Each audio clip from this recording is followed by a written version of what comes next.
Ahora vamos a proceder al panel que precisamente aborda las estrategias de crecimiento inclusivo y la consolidación de un modelo empresarial responsable, que era lo que muy bien señalaba don Ricardo en esta exposición. Invito a pasar al moderador Randall Arias y también a nuestras panelistas. Estamos hablando de la señora Hazel Díaz, directora del Instituto de Educación de Derechos Humanos de la Defensoría de los Habitantes, también al director ejecutivo de UCAEP, a Jorge Luis Araya, y también, por supuesto, a Pamela Jiménez, que es economista de la oficina de la coordinadora residente de la ONU en Costa Rica. Un aplauso para todos ellos, por favor. Como dijo Karina, vamos a arrancar con doña Pamela, que trabaja para la oficina de la coordinación residente de Naciones Unidas, que como ustedes saben es la máxima autoridad, la coordinadora residente de todo el sistema y del conjunto de las agencias. En ese marco, Pamela, por favor, si pudieras comentarnos cuál es la perspectiva de Naciones Unidas, pero desde el sistema y el conjunto de sus agencias, con respecto a cómo el sector privado puede, y yo agrego, debe, vos lo pusiste muy protocolario y yo no, cómo debe además contribuir a la construcción de sociedades más inclusivas y sostenibles, por favor. Muchas gracias. Que definitivamente este tipo de espacios de agrupación del sector privado son fundamentales, pero desde una perspectiva de desarrollo sostenible, es también importante pensar que el sector privado empiece a posicionar un enfoque de que son un motor de cambio para la generación y el impulso del desarrollo sostenible. Y creo que eso es fundamental, porque el sector privado es el principal generador de puestos de trabajo en este país, y el principal impulsor del crecimiento económico. Y como tal, tiene una herramienta muy poderosa de que ser tan grande, de que tiene la capacidad de impulsar el desarrollo sostenible. Y creo que eso es fundamental pensarlo, especialmente porque un tema que quiero empezar a traer más a la mesa es de que Costa Rica está a nada de convertirse en ser un país de ingreso alto. Entonces, al pensar en que vamos a ser un país de ingreso alto, ¿cuál es el rol del sector privado en convertirse en un sector privado de país de ingreso alto? Y ahí entonces quiero mencionar 3 temas. El primero es la promoción del trabajo decente y la inclusión laboral. Esto es fundamental porque lo que necesitamos es un sector privado que también tenga políticas activas que faciliten la inserción laboral. Estamos hablando de mayores oportunidades de trabajo para mujeres, para personas jóvenes, para personas con discapacidad y otros grupos vulnerables. Pero entonces estamos hablando de acciones afirmativas, o sea, no narrativas, sino acciones afirmativas que además busquen impulsar la formalidad del empleo. Y además también estamos hablando de la importancia en esta aspiración, en este camino de ser un país de ingreso alto, que insisto que estamos a nada de convertirnos a eso, cómo poder levantar e impulsar el sector productivo, especialmente las pymes, que están dedicadas al sector doméstico y que son donde necesitamos realmente generar un impulso significativo. El segundo punto que quiero mencionar es la promoción de la igualdad de género, y ahí es fundamental cerrar las brechas salariales. Hemos tenido avances muy significativos en los últimos años, pero creo que es fundamental que empecemos ya a hablar de una forma más recurrente sobre las políticas de cuidado que las empresas privadas tienen que tener para una mayor conciliación entre la vida familiar y la vida laboral, porque sabemos que es rentable tener más mujeres en el sector privado, más mujeres en puestos de alta gerencia, es un buen negocio, mejora la productividad.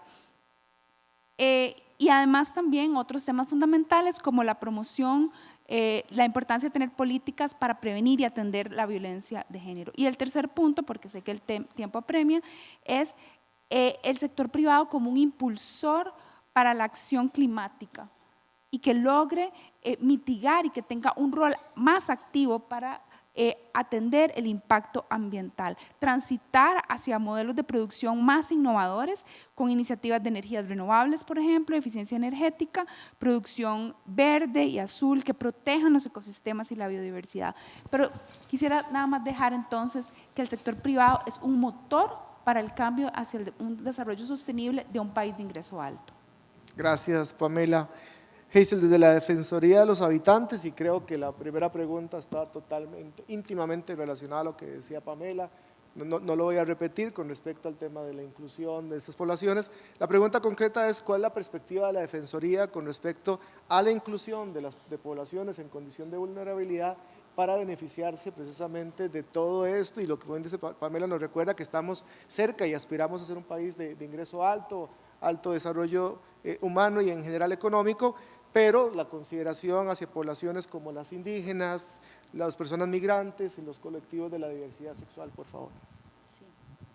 Bueno, primero agradecer a la UCAEP por la invitación a reflexionar sobre un tema que particularmente nos apasiona, y es cómo logramos que en toda discusión, en toda reflexión en materia de desarrollo económico esté presente la necesidad del enfoque basado en los derechos humanos, y es de no dejar, decía alguien en las anteriores exposiciones, no dejar a nadie atrás, y ese nadie atrás son todas esas poblaciones que han tenido o que tienen diariamente diferencias sustanciales en el ejercicio de sus derechos por diversas condiciones y por lo que le llamamos discriminaciones estructurales.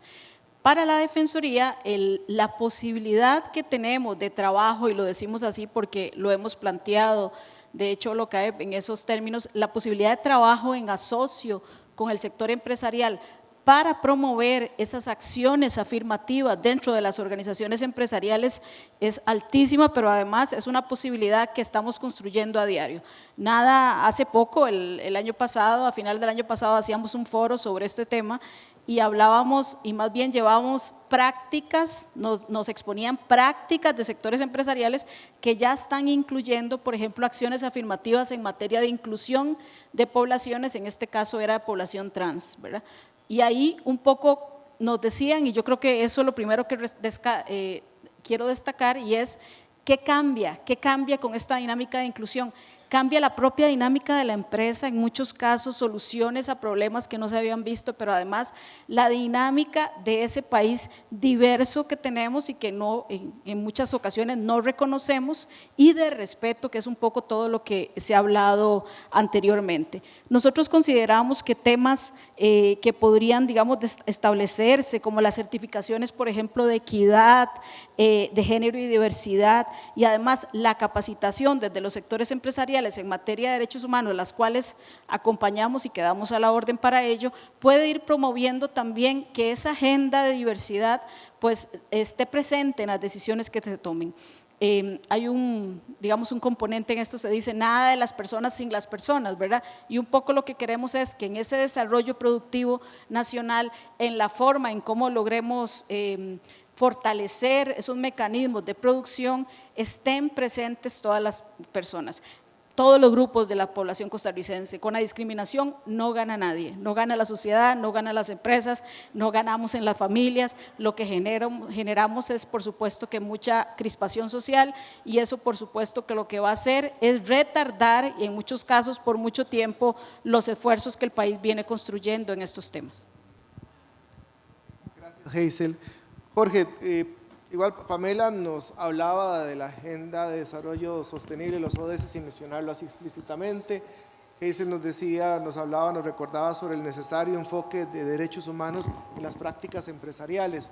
¿Podrías, por favor, comentarnos la perspectiva y la visión de UCAEP como cúpula empresarial y constituyente y la organización más representativa del sector privado en Costa Rica, para recordarlo, a la hora de tener una política de empresas y derechos humanos consistente con los principios rectores de Naciones Unidas en esta perspectiva, y lo que toca al sector privado, que es el segundo pilar, el del respeto? Claro que sí, Randall. Primero, buenas tardes a todas y todos. Muchas gracias por acompañarnos, doña Hazel, doña Pamela, y por supuesto a vos, Randall. Aquí empezaría por eso que señaló Pamela. 9 de cada 10 empleos que se producen en Costa Rica, 8,6 digamos, pero son 9, se producen en el sector privado. Somos el motor de la economía, son los que movemos la aguja, por decirlo de alguna forma. Y ahora en la exposición que nos hacía don Ricardo, nos mostraba esas asimetrías de crecimiento. Y lo cierto es que las promesas del pacto social que tenemos en Costa Rica son para todos, ¿verdad? Y el crecimiento debería ser también en todas las poblaciones. Y justamente con eso en mente, en el 2021, gracias a una cooperación de la Unión Europea, a través del programa de conducta empresarial responsable de los países europeos, empezamos a trabajar en generar una política de derechos humanos, ¿verdad? No era un tema fácil desde UCAEP, tengo que reconocerlo, tampoco era un tema en el que estábamos inmersos como sector productivo, y aquí agradecemos mucho la colaboración, por supuesto, de las cámaras que participaron activamente y empresas como FIFCO, ahí que veo a Jessica por ahí, le agradecemos montones porque nos dio muchas luces de cómo las empresas justamente están incorporando o han incorporado a sus políticas productivas todo lo que tiene que ver con el respeto a los derechos humanos. En ese sentido, este trabajo al final se convirtió en un hito y en junio del 2022 el Consejo Directivo de UCAEP aprobó la primera política empresarial de derechos humanos, convirtiéndonos también en uno de los primeros países de la región en contar con una herramienta. Y bueno, para no quitarles mucho tiempo, porque creo que podría hablar toda la tarde de esto, tiene 3 compromisos básicos, que es lo que hace UCAEP a través de esta herramienta. Primero, promover el Estado de Derecho como un mecanismo de respeto a los derechos humanos, promover el diálogo permanente, que es lo que hacemos los gremios empresariales con el Estado, particularmente en este tema con la Agenda 2030, teniéndola como norte, y nuestro principal ODS, por decirlo de alguna forma, que es el 8, ¿verdad? Que es trabajo decente, que es lo que generan las empresas formales representadas por el sector productivo, por UCAEP. Y finalmente, el incentivo a la formación para las empresas en el cumplimiento de los derechos humanos, cuáles son los derechos humanos, cómo se interpretan también, y eso es un poco en lo que hemos estado nosotros trabajando. Por agregar que eso, hace 8 años que yo trabajo en la OIT, cuando yo llegaba a hablar en algunos países al sector privado sobre derechos humanos y me decían, Randall, a ver, ¿de qué estás hablando? Eso no nos toca a nosotros. Que quede claro, voy a explicarme. No es que no fuera de importancia, porque lo que decían, eso es una obligación del Estado de proteger. Claro y por supuesto, lo tiene claro Hazel. Es el pilar 1, la obligación del Estado tiene que proteger los derechos humanos y las empresas privadas, la empresa en general, el sector privado, tiene que respetarlos a lo interno, que es un poco lo que estamos hablando, ¿no? Pamela, de nuevo, desde la perspectiva del sistema de Naciones Unidas, ¿cuál es la clave, el factor fundamental para la participación del sector privado y qué beneficios tiene para contribuir al desarrollo sostenible? Sí, bueno, yo quisiera tal vez aportar un poco con esta línea que estamos hablando de la importancia de este vínculo entre desarrollo, derechos humanos y sector privado, también la importancia de que no nos quedemos en una narrativa, sino que nos quedemos en realmente acciones.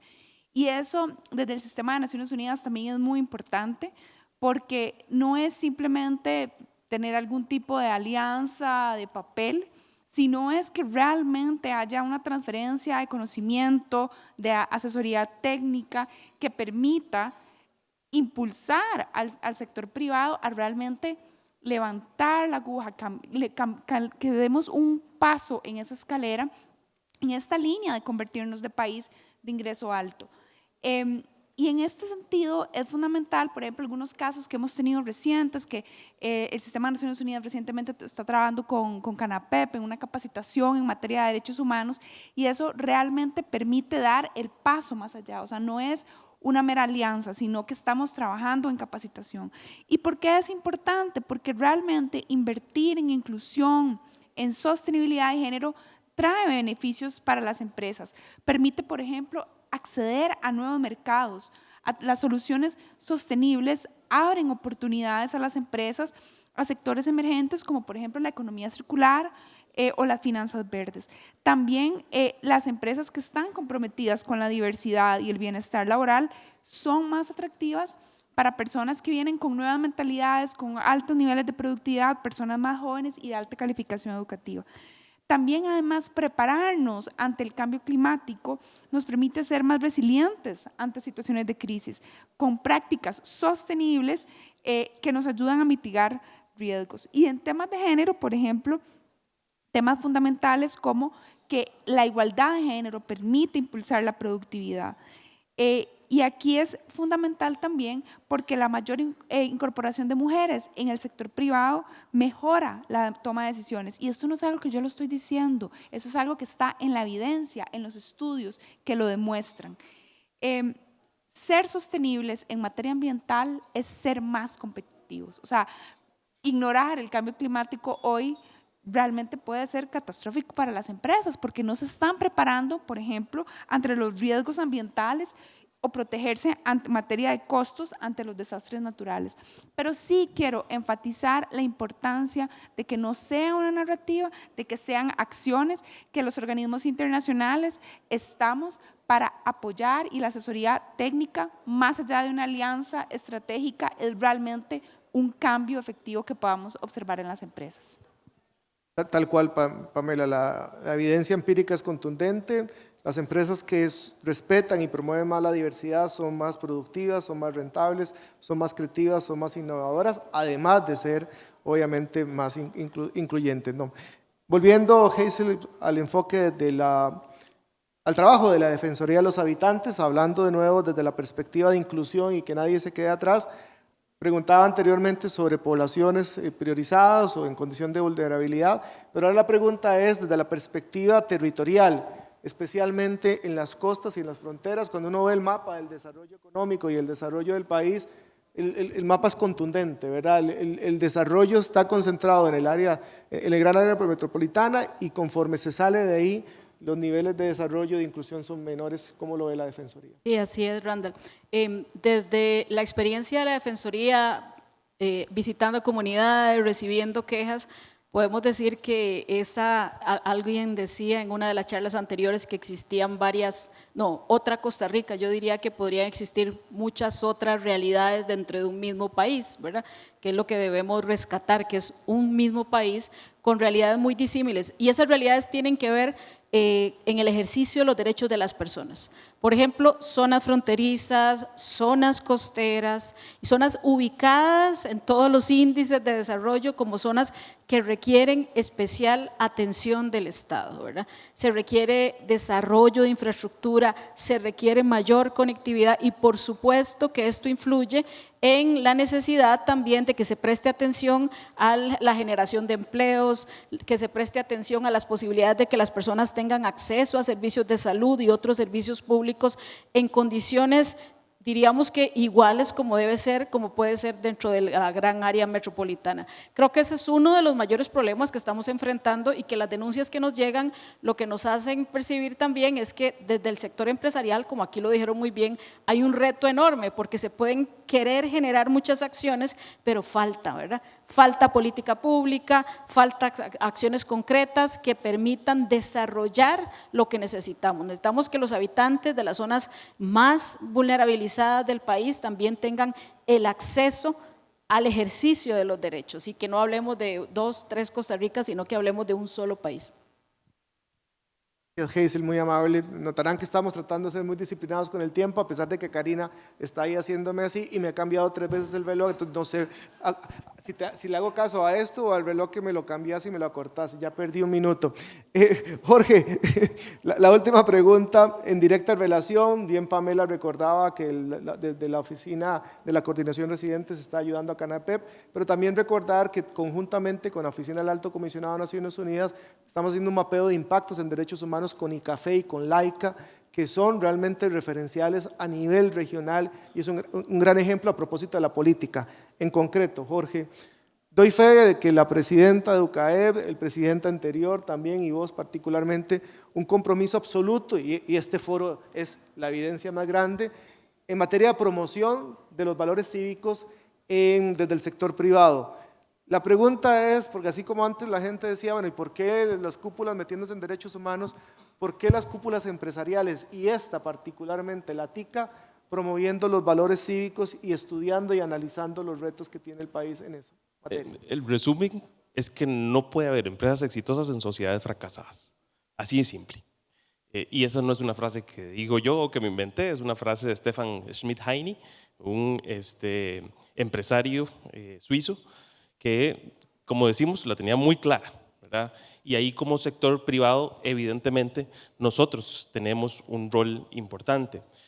nuestro rol no va a dejar de ser en la parte económica, en velar por la competitividad, en velar porque justamente las empresas puedan crecer, que tengan un entorno sostenible, pero el crecimiento y el desarrollo que queremos de estas empresas, queremos que sea inclusivo, que sea sostenible, que nos abarque a todos, que no dejemos a nadie atrás, y evidentemente el estudio que vos presentaste temprano, lo que nos decía en resumen es, bueno, el crecimiento con esas características solo se puede desarrollar en una sociedad democrática. Y cuando empezamos a ver cómo salen nuestros chicos en temas de educación cívica, ¿verdad? El estudio referencia es un estudio que se hizo hace 2 décadas, que hizo la empresa Procesos hace un rato, y lo que mostraba era justamente que las personas que se graduaban de secundaria iban confiando cada vez menos en la democracia. Entonces, ahí como sector y gracias a la cooperación que estamos recibiendo de la Oficina de Actividades para Empleadores de la OIT en asocio con el programa del Estado de la Nación y el programa Estado de la Educación, pues estamos haciendo un mapeo de cuáles son esos principios, esos valores, esas actitudes en las que nosotros como sector privado podemos de alguna forma incentivar para reforzar que nuestros jóvenes, nuestros niños tengan una educación cívica sólida, que les permita evidentemente confiar en la democracia. Y eso también pasa por ser defensores nosotros mismos como sector del pacto social, ¿verdad? Y que efectivamente esas promesas del pacto social se estén cumpliendo para que las personas pues confíen en el modelo democrático. Gracias, Jorge, gracias. En el minuto que queda, 15 segundos, cada quien nada más adelantar, spoiler alert, ese estudio, les voy a decir la conclusión más dramática. Hay un porcentaje importante de personas que están formando a nuestra niñez en secundaria que no creen en la democracia. Eso es una tragedia, así es que, bueno, ya adelanté la conclusión más grande, pero qué mejor foro que este. Hazel, por favor. El compromiso, yo diría que lo resumo en que el compromiso por mejorar el Estado social y democrático de derecho que es Costa Rica es de todos los sectores, el sector empresarial, el sector gubernamental, social, o sea, cada uno de nosotros tiene que empujar y tomar las acciones que se requieren para poder seguir disfrutando lo que otrora nos dejaron nuestros antepasados y que tanto orgullo nos ha generado en la historia. Gracias, Pamela, por favor. Sí, creo que recalcar que el sector privado es uno de los principales motores del desarrollo sostenible del país y que depende del sector privado que realmente lleguemos a las grandes ligas con los indicadores de las grandes ligas. Tal cual. Jorge. Y gracias, Randall. Tal vez, a modo de resumen, justamente es que lo que decía ahora Pamela, el discurso lo estamos llevando a la acción a través de programas del fortalecimiento de la educación cívica y, por supuesto, del trabajo decente que producen las empresas formales de Costa Rica. Muchas gracias, Jorge. Yo les agradezco si pueden ofrecerles un caluroso aplauso a las personas panelistas y además por la disciplina del tiempo que todo el mundo agradece, particularmente Karina. Gracias, muy amables.